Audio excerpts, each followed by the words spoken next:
What's up guys, how are you? How have you been? Welcome back to my channel, and if you're new here, hi, my name is Linda. I'm a pharmacist by profession, and in this channel we just talk about health, nutrition, fitness and everything that encompasses your health at large. So if you consider that as a good idea, please subscribe, hit the subscribe button and join this family. So today I have a special guest and you're going to do like demonstration videos. It's gonna be like interesting, and stay tuned. So I'll let him introduce himself, and if you're not new here, like if you're a continuous subscriber, you know him by now, and yeah, for the new ones, let him introduce himself and then we'll pick up from there. Welcome, Dr. You can introduce yourself. Thank you, Linda. Hello everyone, Dr.Kelvin is my name. I'm also a pharmacist by profession. Happy to be back here again. It's always fun. Yeah, okay, sure. Thank you. So as you can see, I'm bringing like great guys, and please stay tuned. So you know very well, like if you've had asthma before, and I'll do a series on asthma so that you can actually know what I'm talking about. And if you've had asthma before, you know that you always leave your chemist or your pharmacy with a inhaler and some other drugs to use. So today it's a pleasure to come here and just talk to you about how to use your inhalers, good inhaler technique, so that when you go home at least you're able to use your inhaler well, because we realize that most of us usually have asthma, but then it's usually not controlled well. Why? Because you don't know how to use your inhaler. I'm going to teach you that technique, and I hope that from today onwards you'll be able to use your inhaler as well, and your asthma will be well controlled. So without further ado, let's do this. All right. Okay, so to start us off, today we'll be looking at two devices that are usually given to patients when they come to hospital, or that we issue out at the pharmacies. So what I have here is your typical inhaler. So most people know Ventolin, and that they can relate with that more. So it comes like this, all right?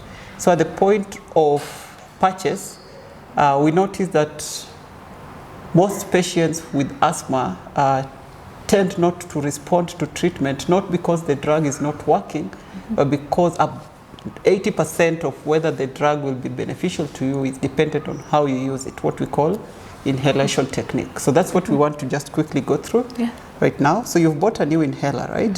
It's in right here, okay? And then your forefinger right here.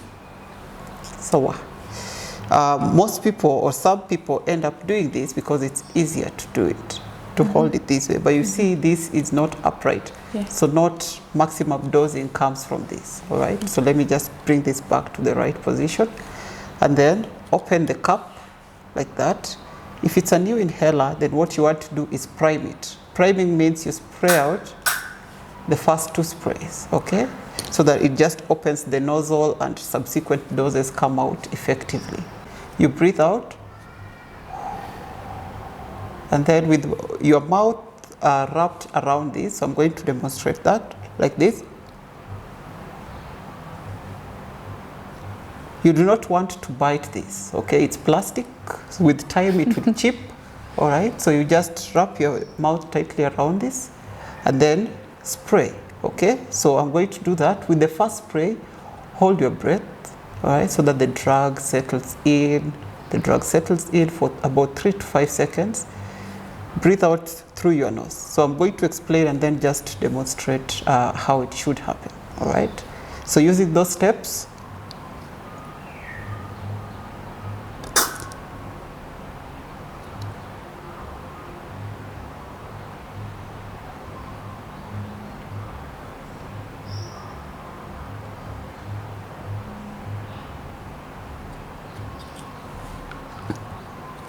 all right, so you notice that I've had to hold my breath, because if you breathe out too quickly, then most of the drug will come out, all right? So you want to make sure that as much of it settles in, and that's why when you're breathing out more through your nose, okay? So if there is need for you to do more than one actuation to mean more than one dose, so you've been told 2 doses every day, then you do the first dose, take your time, let it settle in, breathe out through your nose, and then repeat the next step, all right? So that we make sure that you've gotten as much of the drug as possible. Once you're done, clean the nozzle, all right? And then replace your cup, just like this. And you're good to go. for the next use. Yeah, so guys, I hope that is so clear for you. And if you have any questions relating to the technique or any comment, or if you have asthma and you've been using an inhaler before, would you please let me know what you've been doing in the comment section? Then now you can compare with what Dr. has said, and then now you can let me know so that we can interact. Also, any question about using the inhaler that you have, let me know in the comment section. We'll be able to address. So now, as a patient, like the patient comes to you, they usually have like some questions. Like we realize some inhalers, patients are usually told to rinse their mouths. Why is it that one is told to rinse their mouth when they're on one inhaler and not another one? All right, so once again, that is very common because for asthma, we are doing two things. So we want to make sure we take care of your symptoms in terms of when you're having an attack at that very moment, okay? So that you would pretty much be put on a short-acting bronchodilator to just open up your airways. Yeah. But then there's the aspect of control for asthma where we don't want you to have multiple episodes of attacks. And so for that, we usually start you off on low-dose inhaled corticosteroids. Steroids, by their nature, are immune suppressants. They help bring down swellings and all that, and that's what's wrong in asthma, okay? But you find that by the mechanism in which they work, they could also, because of the immune suppression activity, cause one to have oral thrush, okay? So the reason we are telling people who are on those inhalers that have steroids to rinse their mouth is so that there are no residual steroids in their mouth that could then put them at risk of getting oral thrush, what we call oral candidiasis. So you'd find out that in some circumstances, when you're actually using the inhaler, you can find out that the smoke, let me call it smoke, or the particles are actually coming out of your mouth or your nose everywhere. That means that you're not doing your technique well. Sometimes you realize that some people usually cough. Like someone has actually taken the inhaler and then they start coughing. What usually happens? So cough is a reflex. It's your body trying to say, hey, let's keep this out, all right? And you've introduced, this is common with inhalers that come in powders, what we call tabuhelers or dry powder inhalers. So as you breathe in the powder, the drug particles, they settle at the bottom or at the far end of the throat, causing the irritation, hence the cough. So this is just a normal reaction and it shouldn't be such a cause of worry. An additional point about this inhaler, and I'll ask Dr. to explain about it. So you realize that also babies are usually given like these inhalers, and how do we administer this to babies? Because we've explained the inhaler technique, and assuming this baby is like a month old or this baby is like 1 year old, they can barely coordinate the technique. So how do we go about it, administering these inhalers to the babies so that they can actually benefit from them? So for babies, and also particularly people who are having trouble coordinating their breathing with the actual dose administration, we use what we call spacers. Spacers are very good because they take away the need to coordinate your actual breathing and the dose administration. When you're using a spacer, what it looks like is, just from the word, it's space. Yeah, so what I'll do, I'll insert a video, I'll insert a photo so that you can actually see how a spacer looks like. Yeah.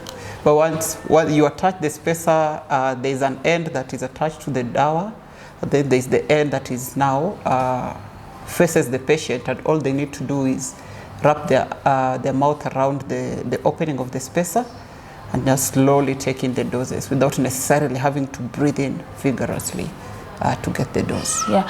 So if you have a baby, I think I'll do a demonstration on how to use the spacer in another video, and I can also do a DIY spacer. If you cannot afford to buy a spacer, there's a way in which you can DIY. So I'll exclusively do a video on that, and hoping that I'll be able to help you with that. The spacer, you can also use it for older people, because you realize older people cannot also coordinate that. So for both children and older people, you can use the spacer to help them with the breathing technique. Now we are done with this one. Now we can go to these two other inhalers and then we'll be done. So Dr. you can explain to us how to use these other two inhalers. All right. So what we previously just talked about is what we called a metered dose inhaler. The next one is the drug could also be administered in form of powders. Okay, so you realize that when we were using the inhaler, if you do not have a spacer, then you have to really synchronize your breathing and the actual dose administration. The next inhalers that we are going to demonstrate do not necessarily require you to do that. Okay, so they are called dry powder inhalers. From the name, the drug is delivered in form of very fine powder particles. Okay, so the example that we have here, what you do is, if you've seen this before, it's called Symbicort. You open it, this is what it looks like. Of course, the beauty about this is that you can actually tell how many doses there are from the point you begin. So there are those that come in 60 doses, there are those that come in 120 doses. So you can see that right here where there is. I can see. Okay. All right. So with that, it's very simple to use. This part here, of course, is where you wrap your mouth around. Okay. There's the top and then there's the base here. So to use it, use this, hold it right this way. Remember, again, upright. So we're not doing this. Okay. We're not doing this. We're not doing upright. Okay. Then it's as simple as the bottom rotates. Okay. So how do you make sure that you've loaded your dose? It's you rotate clockwise, then anti-clockwise until you hear that click. All right. So it's rotate, click, then inhale. So with that click, one dose is loaded. Just the same way we used our inhaler, you wrap your mouth around this. All right. But as opposed to the previous one where we were spraying, this you actually have to breathe in the powder. Okay. So I'm just going to do that.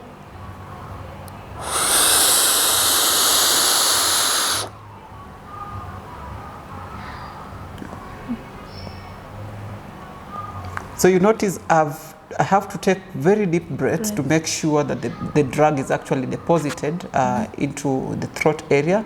And then I have to hold my breath because these are very fine powder. If you breathe out too quickly or breathe out through your mouth, you could also get rid of the drug, which then becomes counterproductive. But it's as simple as that. So if you've been told you need to take 2 doses, then that means you take the first dose, breathe it in, breathe out through your nose, and then take the second dose by simply clicking. All right, so rotate, click, inhale. All right, it's that simple. Yeah. So now we are done with that. If you have any questions about also this inhaler, let me know in the comment section. And then now we can go to our last inhaler, which is this. All right, this just for some patients or for some drugs, you would find them delivered in capsules, but then the doctor says you have to take it still as a dry powder. Okay, so some dry powders are delivered in capsules and then it comes with a device. What I have here is called a hand inhaler. All right, or those people who are more conversant, they're those that come as rotacaps. All right, so if you're told you'll need to use rotacaps, that's what they mean. All right, so the drug, the capsule will come separately. You only have to buy this device once. Okay, so the initial point of purchase, that will be it. And then subsequently, all you need to do is fill up on your capsule refill. Okay, so the example that I have here, you can see there are various sections of this. This here is where your mouth would be cupped around. But how do I make sure that the capsule I hold in my hand actually gets loaded here? Okay, so it's as simple as, hey, open that. Okay, there is a slot here where you put your capsule. All right, then once I've loaded my capsule, it's as simple as lock this like that.